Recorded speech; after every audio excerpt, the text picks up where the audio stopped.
पुरी जिला चंदनपुर थाना अंचल में जड़े नाबालिका गण दुष्कर्म अभियोग में 2 जण युवक थाना अटक।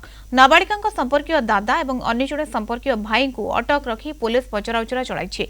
कालीपूजा भसाणी चलता बेले विलंबित रात्रि गण दुष्कर्म नहीं पीड़िता परिवार पक्षर शुक्रवार थाना लिखित अभियोग कर अभियोग अनुसार अभियुक्त युवक 2 जण राति प्राय 2टा पर बड़ भौणी को बांधी नाबालिका घरे बलपूर्वक पशि गण दुष्कर्म करते।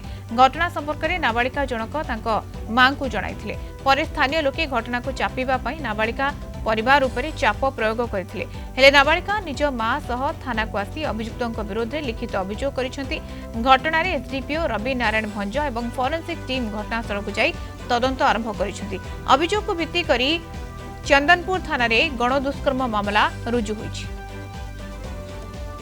अधिक सूचना पाई पूरी रिपोर्टर शैलेन्द्र आचार्य हम सहित फोन जोड़ी होती। शैलेन्द्र, ये पूरा घटना जो भाव में रही तदंत आरंभ कलानी पुलिस अटक रखी 2 जन को। देखो मधुसूदन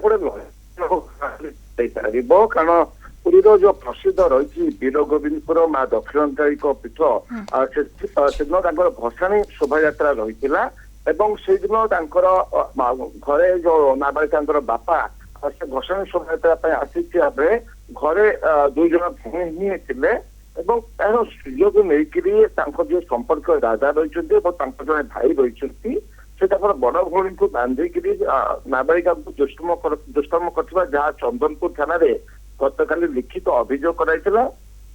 अभियोग आधार में चंदनपुर थाना पुलिस बर्तमान 2 जन को अटक रखी पचराउचरा कर पीड़िता नाबालिका रही जिला शिशु मंगल कमिटी हाजर कराई जो भाई फोरेंसिक टीम हो अन्य जो आनुषंगिक आईनगत व्यवस्था रही से सब प्रक्रिया आरंभ होती बीएनएस जो मामला रही 72-321-1 296-115-2 351-2-35 आधार पोस्को आधार मामला रुजु कराई।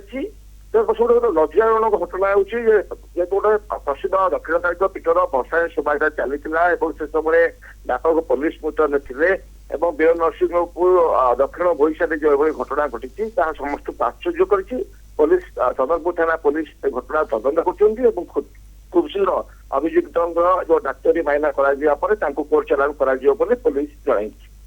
ओके, बहुत बहुत धन्यवाद शैलेन्द्र सूचना पूरी रिपोर्टर शैलेन्द्र आचार्य हम सहित जोड़ी होते। लज्जाजनक घटना नाबालिका गण दुष्कर्म कर तदंत आरंभ कर पुलिस 2 जन को अटक रखी पचराउचरा जारी रही।